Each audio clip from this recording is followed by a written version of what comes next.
I don't know what she's doing. I don't think we Okay. Okay, so tomorrow I'll answer questions about the exam. So today I'm going to go through nearly all of the important stuff in Chapter 25 that we haven't done yet. So Chapter 25 is carboxylic acid derivatives. You can go ahead and skip in Chapter 25.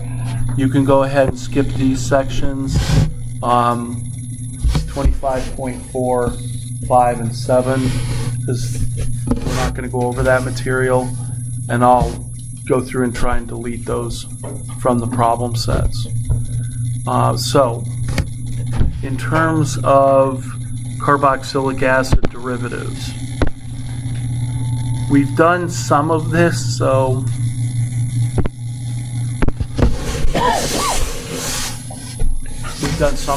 I'm not going to necessarily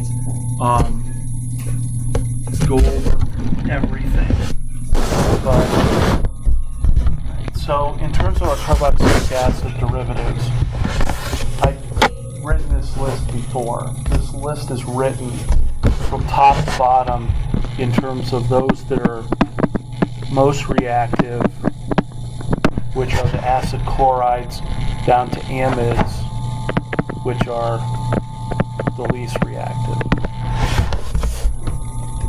So it goes top to bottom, most to least reactive, and that's because the group that's attached to the carbonyl, it's based on how good of a leaving group that is. So chloride is the best leaving group. Carboxylate would be next. OH would be next. OR, not a great leaving group, but could. Nitrogen, we're going to have to do something like protonate it to make it leave. So that's why we're listing these. And we've already talked about the fact that you can turn something above into something below. So if I wanted to make an acid chloride into an anhydride, we could do that. We've talked about those methods. Or turn an acid chloride into an amide or an ester. Now these are all carboxylic acid derivatives, which means that when they react with acid or hydroxide and water, they're all going to form carboxylic acids. We'll talk about the mechanisms of some of those today. And also, that reaction then of acid and water is what's called hydrolysis, which is literally going to be cleavage with water. So we've already kind of laid these out. Now the nitrile is going to be a little bit different. And so we'll talk about nitriles. Have we talked about hydrolysis of nitriles to make carboxylic acids? Yes. Where did we talk about them? You weren't prepared for that, were you? So what I normally, to help people along, where did we talk about that? We talked about that with cyanohydrins. So when we made a cyanohydrin, we hydrolyzed it to make an alpha hydroxy carboxylic acid. So if you don't quite remember that, that's where it was. So we'll talk a little bit about how we make those. All right, so all this is based on the idea that I'm going to take my nucleophile, I'm going to do a negative nucleophile just to make it easy. I'm going to bring my negative nucleophile into the carbonyl, and it's going to move that pair of oxygen, or pair of electrons up to the oxygen. So I'm going to make this O-. When I make this O-, what does it want to do? Come back down, reform the carbonyl, but if it does that, something has to leave. So if it's the nucleophile that leaves, what happens? We go backwards. If it's the leaving group that leaves, then it goes forwards. So with carboxylic acid derivatives, the critical part is who's a better leaving group? The nucleophile that I just put in, or unfortunately I call this leaving group instead of maybe like a Y group, So who's the better leaving group, the nucleophile or the leaving group? The leaving group might not be the best leaving group. So that tells us whether we get equilibrium or substitution. So that's where we're at in terms of this. And I think I've written this a couple of times in the past couple of weeks. So let's talk about in terms of mechanisms. I'm going to take these in the order they come in the book, which they didn't organize it the way I would have. And the whole idea of me using this electronic book was I could reorganize everything, but that takes something that I don't have right now, which is time. But maybe by next year I'll have them reorganized the way I like them. Might even have the chapters reorganized, because I don't know that naming was exactly the most effective month of our semesters. But we'll see. So, transesterification. When you do transesterification, what's going to happen is we're going to take an ester, we're going to add an acid catalyst, now we're going to add a second alcohol in excess. So what I'm going to do is I'm going to replace the ester part of the carboxylic acid of the ester, the alcohol part of the ester. I'm going to replace that with another alcohol. So this is called transesterifying. In lab, we did this with the carboxylic acid part, not the alcohol part. So the alcohol part is normally what gets transesterified. And so what's the mechanism for that? I'm probably going to need some help on this. I can break out the wheel. I should.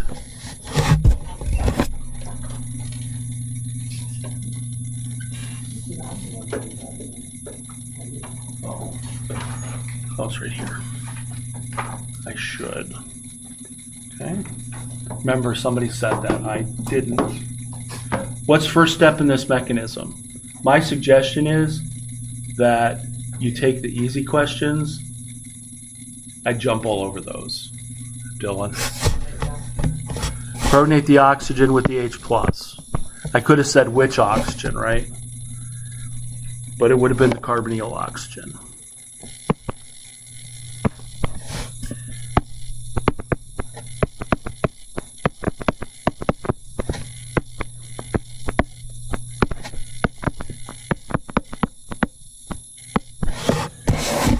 Okay, what happens next? Doesn't the HOR go and attack the carbon system? Yes. So I'm going to take my alcohol and attack the carbon, which just got protonated. So I'm going to end up with an OH on top, an OR plus from R2, and then OR1 would be there.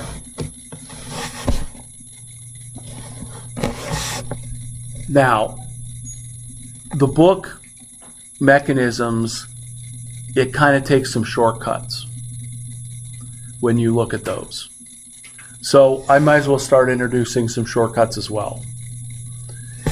I don't know if these are true or if these truly happen or not. There are some where I'm not quite sure that their shortcut is valid, but every book uses them, and there's some that are relatively easy to test if you have the right stuff.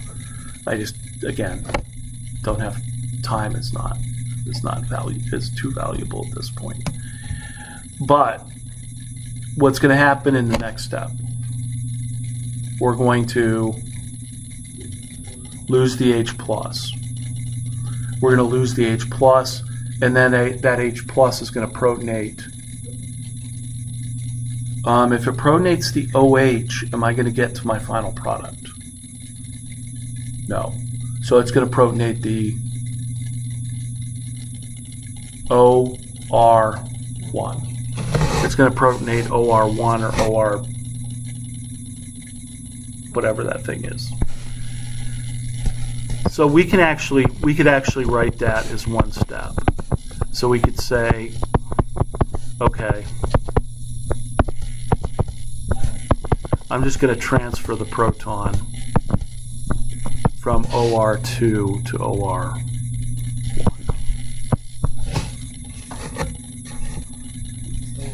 Is there like an arrow that you could draw from the long pairs on OR1? You know, they don't, because this is kind of a combination of steps.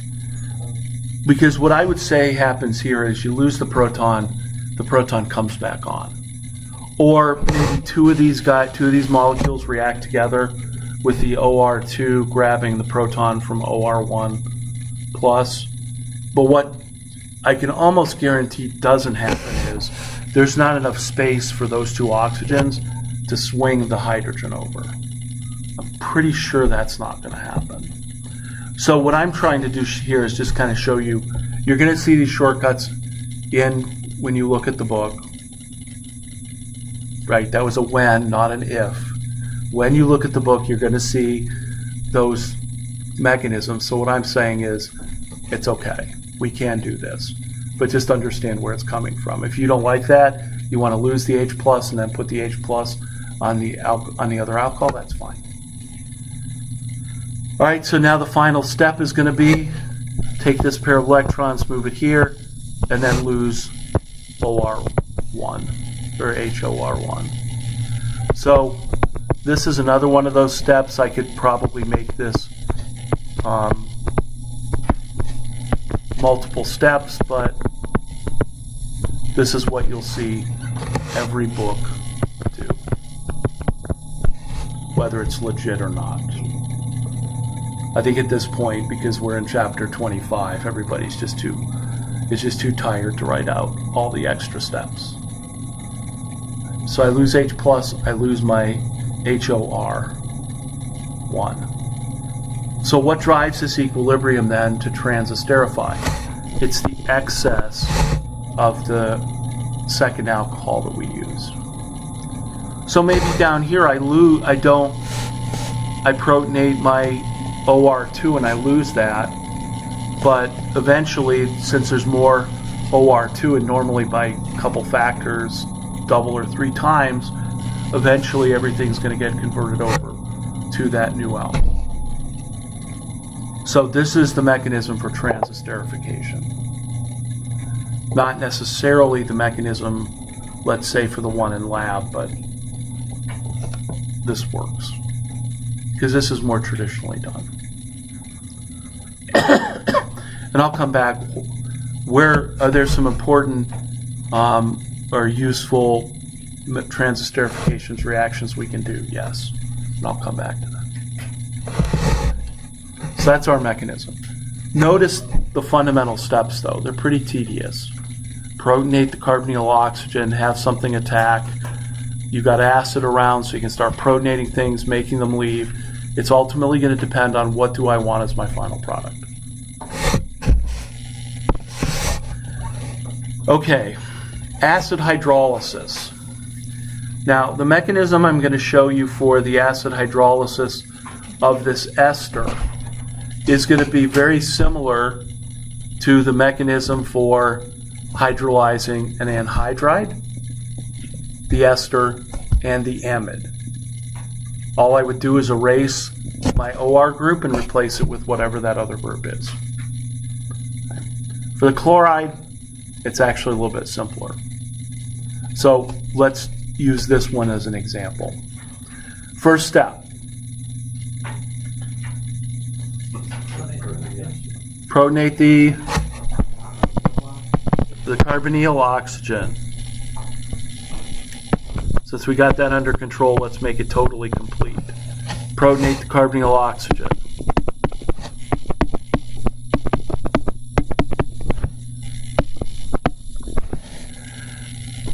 Okay. Next step.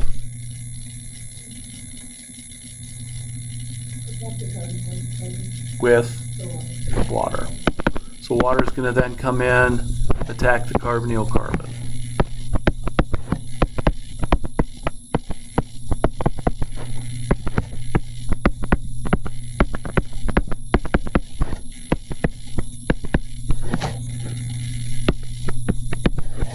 Next step.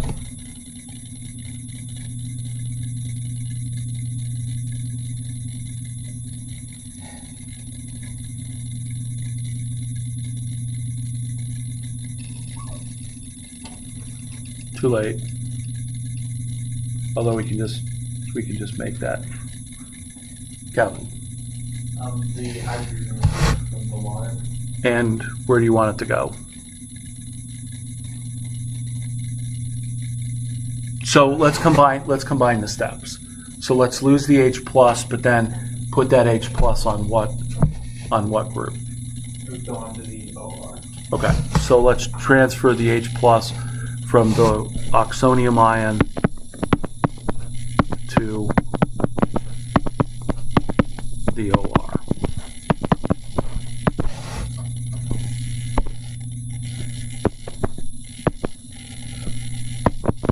Okay.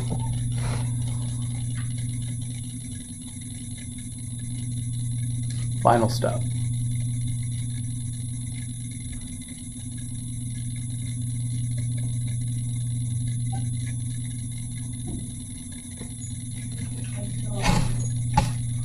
So it will leave, and let's combine that with this. Let's combine the OH, and either OH, losing the H plus, reforming the carbonyl, and kicking the oxonium ion off at the same time. So if I do that, I'm going to end up with a carboxylic acid, the alcohol, and regenerating my acid catalyst.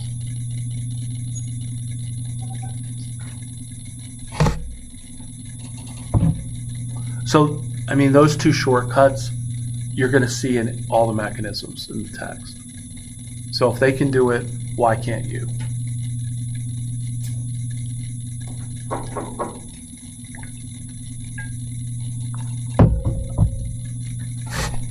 Okay, so there's the acid hydrolysis. You might say,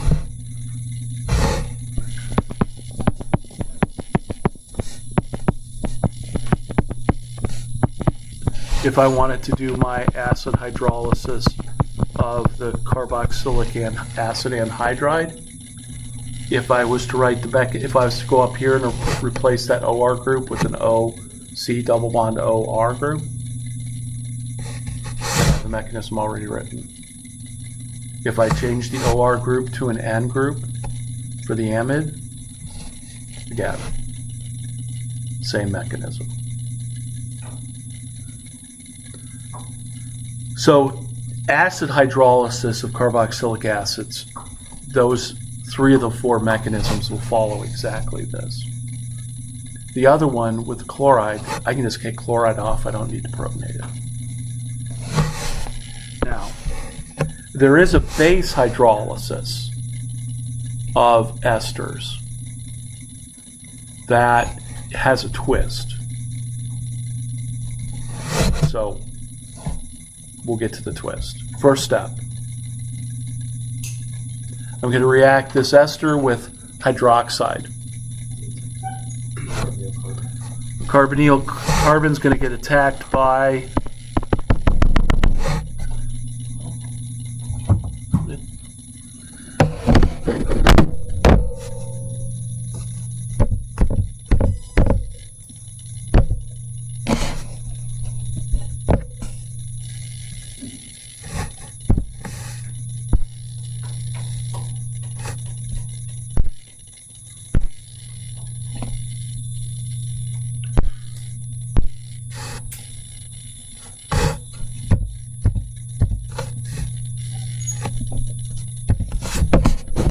hydroxide attacks carbonyl.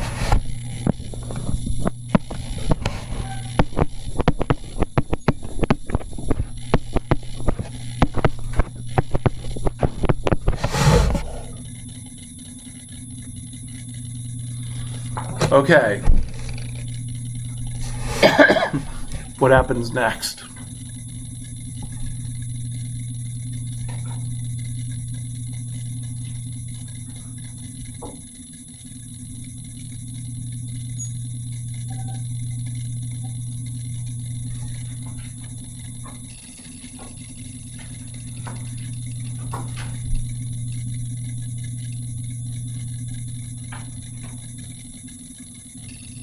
Not here.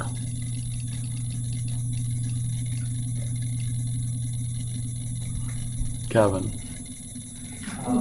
The O would come back down to the carbon. To reform the carbonyl. Okay?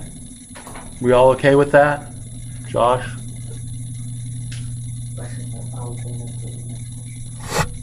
Ooh, let's see how psychic you are. What is my next question? Very good. That was my next question. What's going to leave? What do you think is going to leave? The OH, because an OR is stronger than an OH in some base. Okay. So my next question was going to be, who leaves?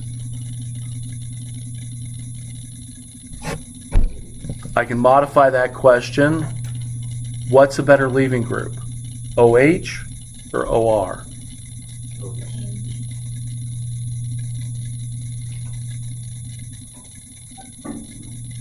Do we all agree that it's OH?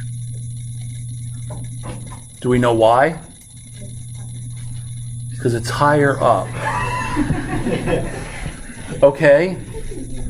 It's higher up on the first slide. Okay, it's higher up on the first slide. True. Why is it higher up on the first slide? It's a weaker base. Wait, OH is a weaker base than OR. Yes. True. So remember, leaving group ability is based on one thing, basicity. And how's it related? Opposite or inverse. So hydroxide is a weaker base than OR minus, and so therefore it's going to leave. And it's going to reverse back.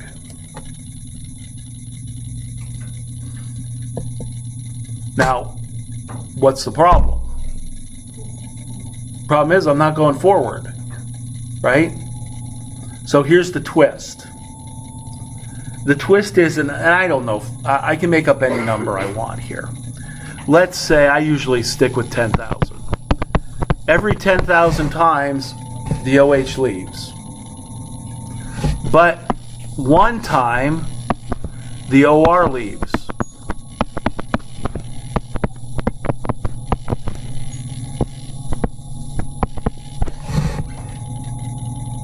And it could be 10,000, 100,000, million, billion. As long as one time that OR will leave. And what I do to help that OR to leave is I actually apply a little heat to this. So if I heat it, I can get the OR to leave easier. What happens now? I've got a carboxylic acid plus an alkoxide.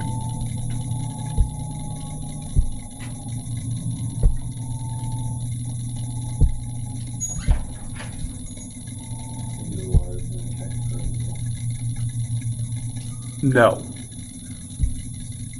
No, the OR is not going to attack the carbonyl, but what is the OR minus?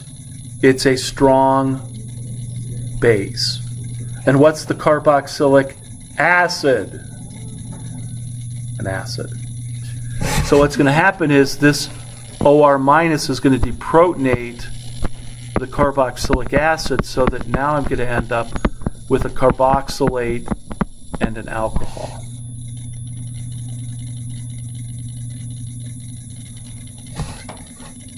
Is that step reversible? Will a carboxylate deprotonate an alcohol? No. I could say what will deprotonate an alcohol, and hopefully you would say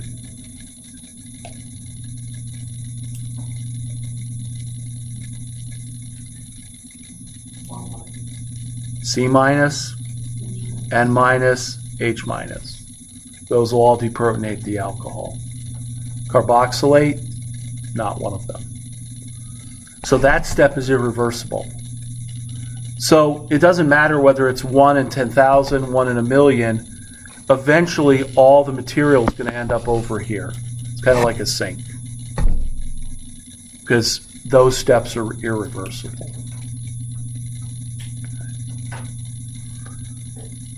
And I suppose you could say that OR minus could come over and attack and reverse this, but it's not going to. It's just going to deprotonate.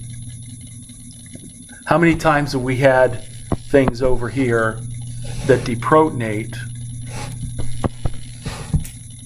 and not attack? A lot, particularly with carboxylic acids. Okay. So that's the twist in base hydrolysis of esters, and the same thing would be true of an amide. So I could replace the OR with an N group. If the N group leaves, it's an N minus, going to immediately deprotonate, and it's just going to keep going until all the molecules are in that product.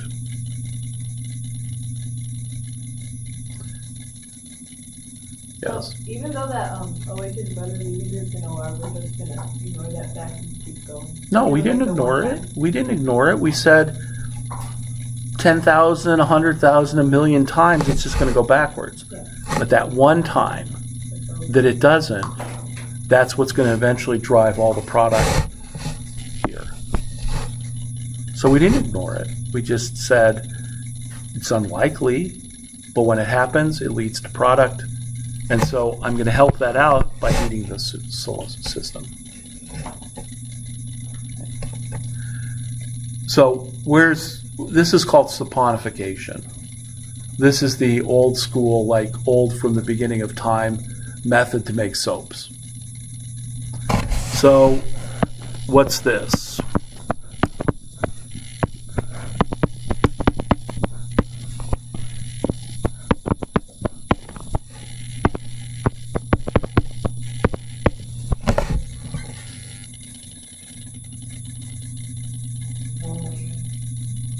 What? So triglyceride, fatty acids are part of the triglycerides. So this is a triglyceride. The glycerol part is the alcohol. Then the fatty acid part's over here. The fatty acid could either be straight chain with no double bonds, at which point it would be saturated fatty acid. If it's got a double bond, it's unsaturated. This can either be, if this is a solid, it's a fat. If it's a liquid, it's an oil. What? I'm not there yet. I'm not there yet. So solids are called fats and liquids are called oils. Right? So if you go to the grocery store, you can go get some vegetable oil. The vegetable oil means that there's double bonds in the chains. They keep them from getting tight and from the molecule solidifying. If you go back and find a solid oil like lard, if the grocery store sells lard, then that's a fat. That's a solid fat.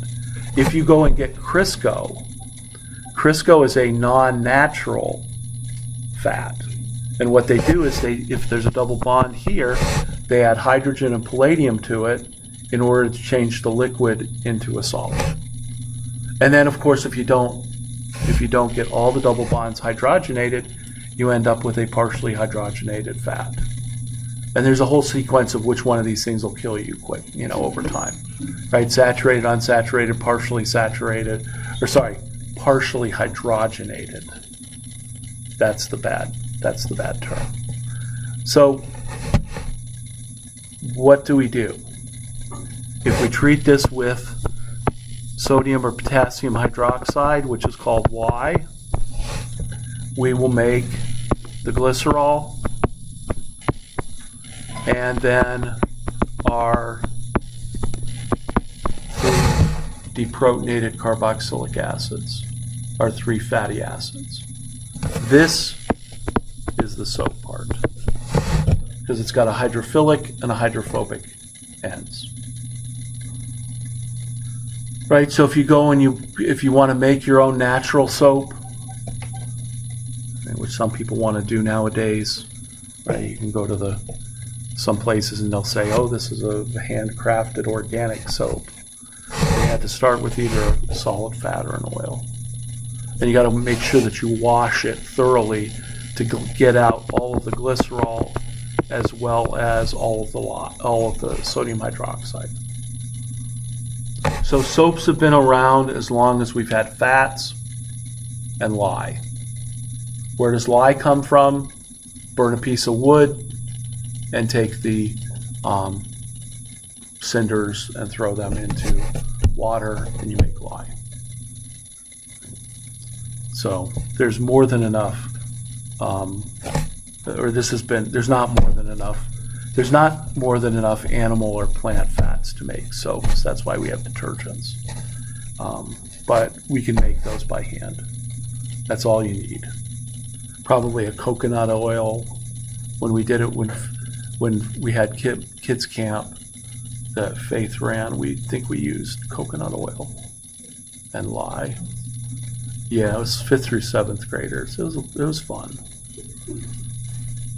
Nobody here ever came to kids camp, did they?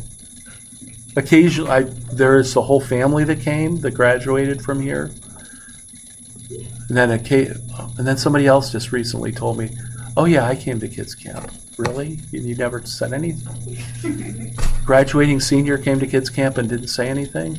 Because that was the whole goal, was to inspire students to be interested in science. And they went to other schools, I guess. Which makes sense.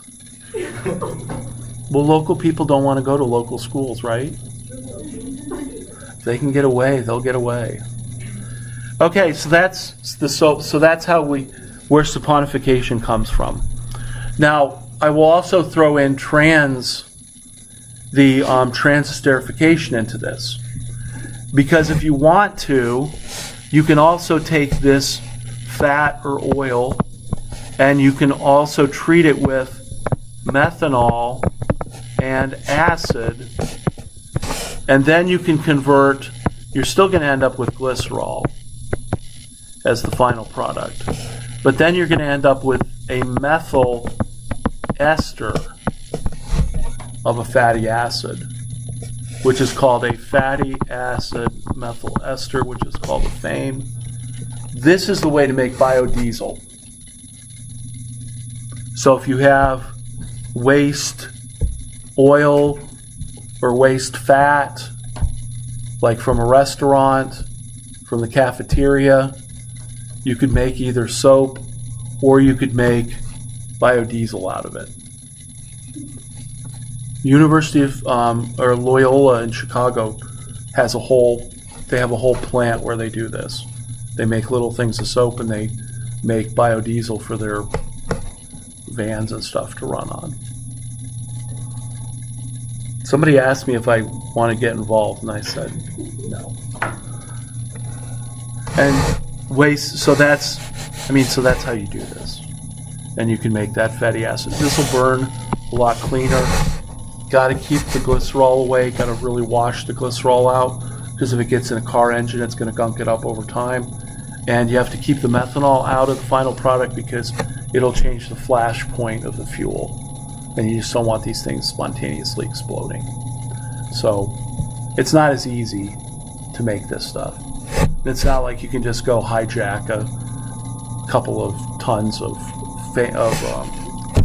liquid used oil, and turn it into biodiesel. I'm sure there's regulations and everything else that I just didn't want to get involved with. So that's actually transesterification. I'm replacing the glycerol with 3 methyls, with 3 methoxys. So those do have relevance. They have a purpose. So you could do base hydrolysis with an amine, with an amide that would do the same thing. All right, how about nitriles? Nitriles are unique because they've got the RC triple bond N. But The mechanism isn't going to be that different. So, first step in this mechanism, I'm going to react the nitrile with H+. Protonate the nitrogen.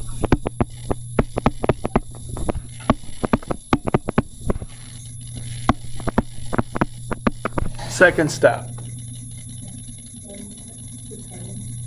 The water attacks the C that was triply bonded, and that pair of electrons will go to the nitrogen. So I'm going to end up with my oxonium ion, and I'm going to end up with a C double bonded to an NH.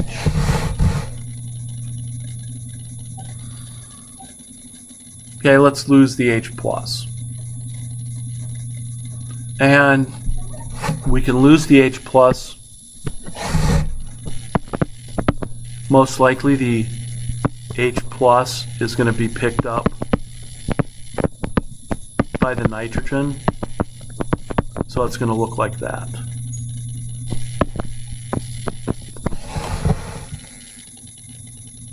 So I lost my H+ and I put it on the nitrogen. If you don't like that, we can move that pair of electrons there and draw a resonance structure.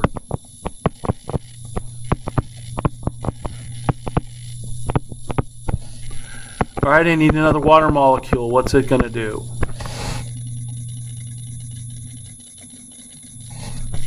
Add to the carbocation.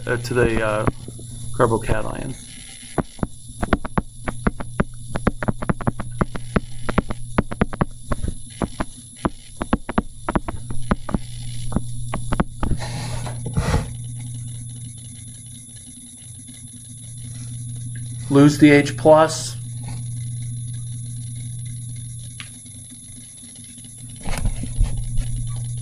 Right? We're okay with losing the H+. Where's it going to go?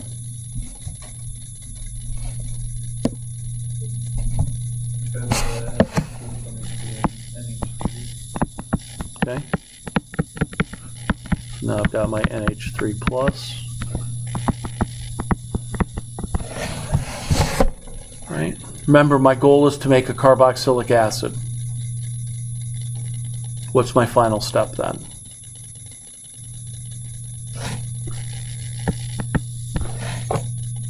Bring the pair of electrons from the OH down, form the carbonyl, have the NH3+ leave.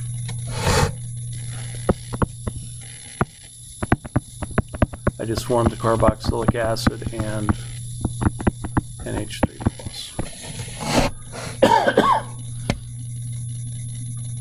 So hydrolyzing a nitrile is slightly different, but it's still pretty much the same process. I mean, there's nothing super creative about these mechanisms. They're pretty much all the same.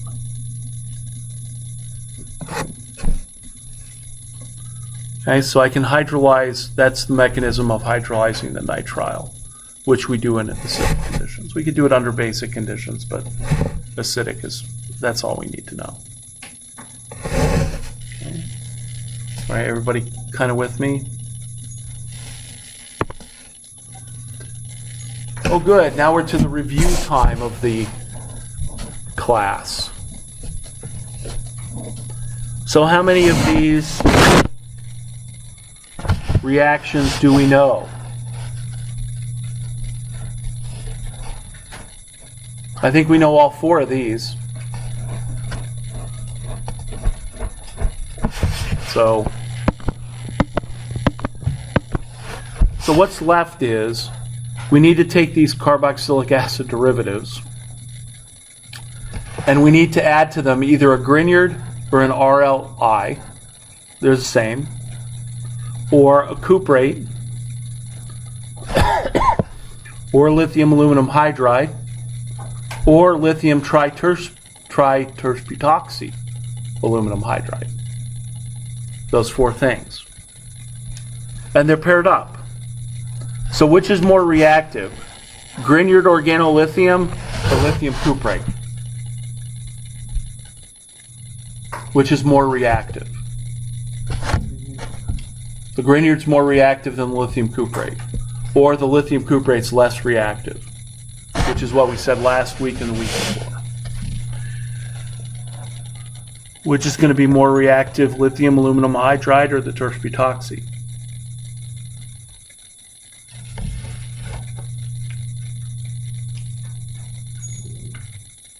Lithium aluminum hydride, because it has 4 H minuses, and the lithium triterp-butoxy aluminum hydride has 1. So we've done all 4 of those. Let's move on. Oh, we did this. We took a Grignard organolithium and reacted it with an ester. As a matter of fact, we did 2 equivalents. Have we reduced an ester? I don't know, you tell me. If I reduce this ester with lithium aluminum hydride, what do I get?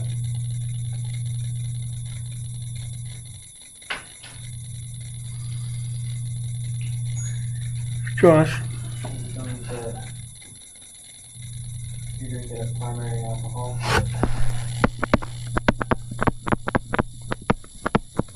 And? And OHR.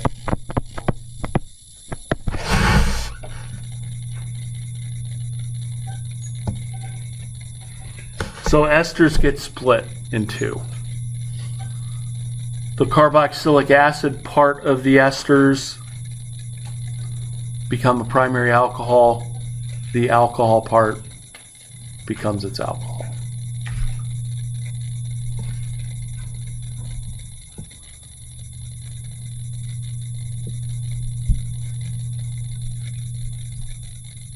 We do, but we'll come back to that mechanism in a minute.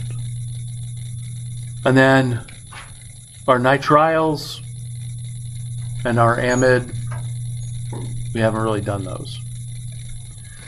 So what about this one?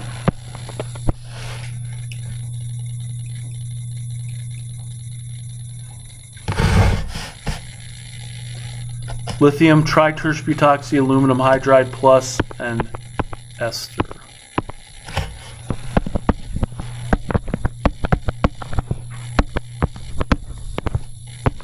Okay, lithium aluminum triterp-butoxy aluminum hydride. What is it a source of? H minus, how many? 1. What's that H minus going to do? Attack the carbonyl.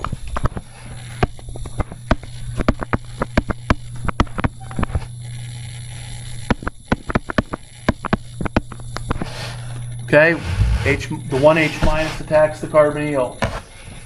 What happens now?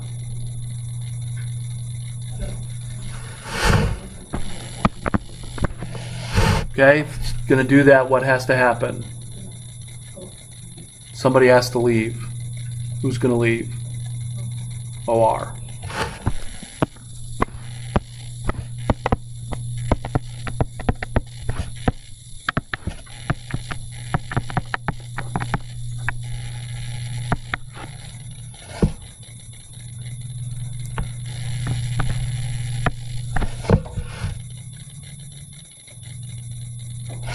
That's it.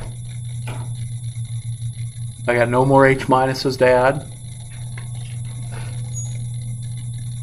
I'm done.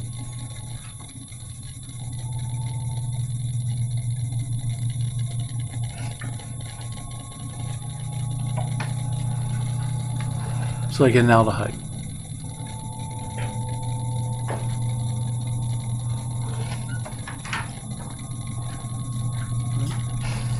So that's what happens when you only add 1 H minus. When you add 4, the molecule splits in half and reduces.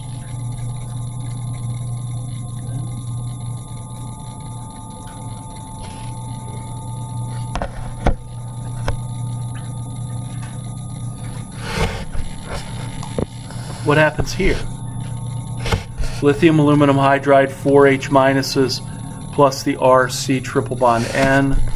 What happens there is that gets converted to a primary amine.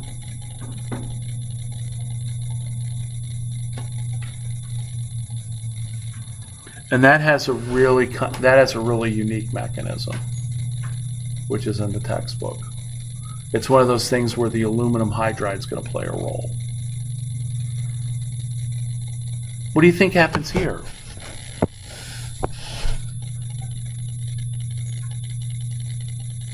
I'm going to add 1 H minus. All right, let's do that.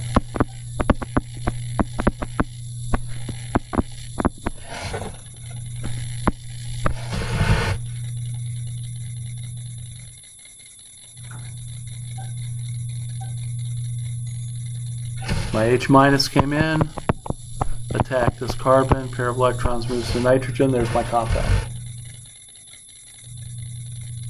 Can I do anything else? Nope, I'm done. What? So now let's go ahead and add H plus H2O to this.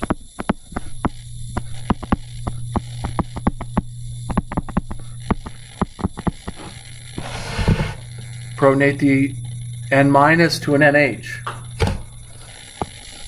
What is that?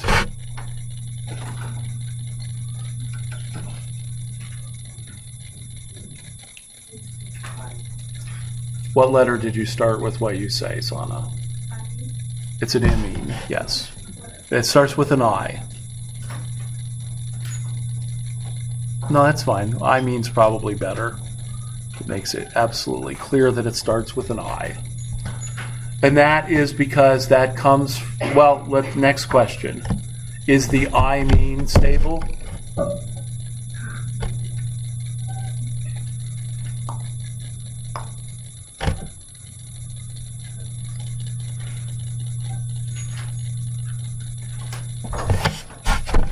Take a guess.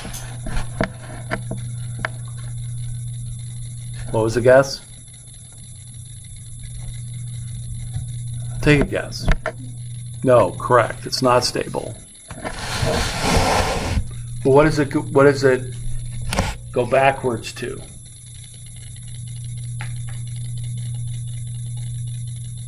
Where did it come from?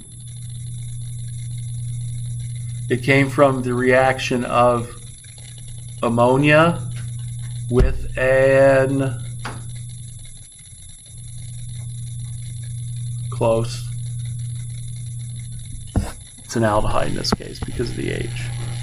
So this came from aldehyde plus NH3. So is it stable? No. What happens to it? It gets converted all the way back to an aldehyde. So where does the third hydrogen come from? Is that just a leftover acid from the reaction? Good point. In order to get here, I'm going to add H plus H2O. Right, because in order to get to, well, I already added the H plus H2O over here. So I'm going to add excess. Once it protonates the N minus, it's going to react with the amine.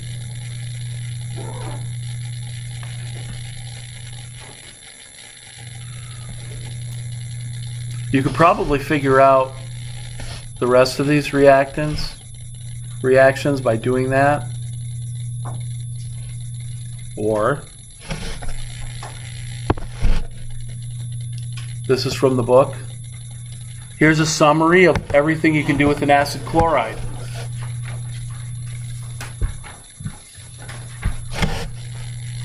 Here's a summary of what you can do with the acid anhydride.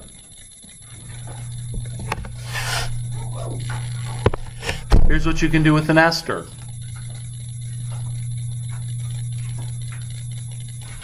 And if we went back to the first page, everything above can be converted into something below.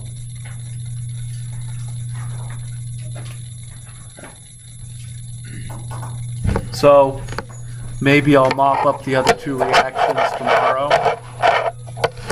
but there is chapter 25 in one day.